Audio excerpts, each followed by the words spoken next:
Ahojte!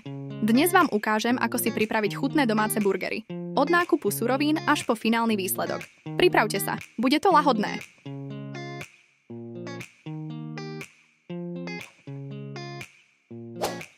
Začíname nákupom.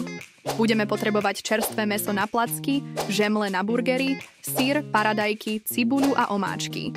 Vyberám kvalitné suroviny, aby boli burgery naozaj chutné. Teraz prejdeme k tomu najdôležitejšiemu – mäsu. Používam čerstvé hovädzie mäso, ktoré si sama pomeliem, aby som získala dokonalú konzistenciu.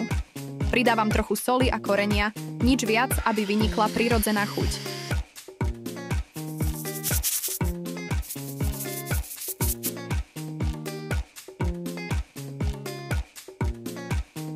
Formujem placky. Hlavné je, aby neboli príliš tenké, aby zostali šťavnaté po opekaní. Uprostred urobím malý dôlek, aby sa rovnomerne piekli.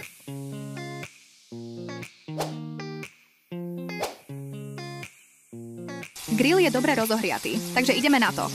Placky opekám niekoľko minút z každej strany, kým nebudú krásne hnedé. Na záver na ne položím plátok syra, aby sa pekne roztopil.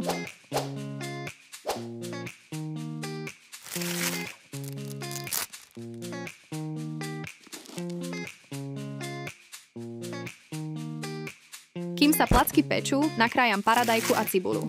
Tieto ingrediencie dodajú burgeru sviežosť a šťavnatosť.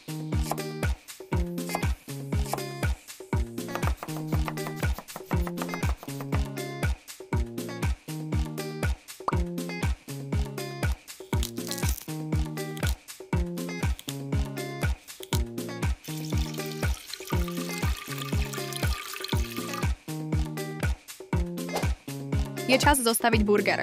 Žemle jemne opečiem, aby boli chrumkavé.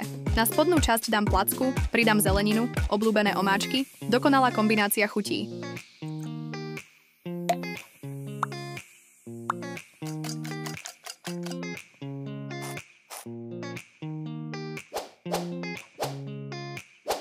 A je to!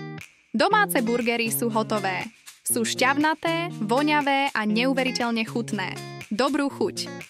Ak sa vám video páčilo, dajte like a prihláste sa na odber. Vidíme sa pri ďalšom videu.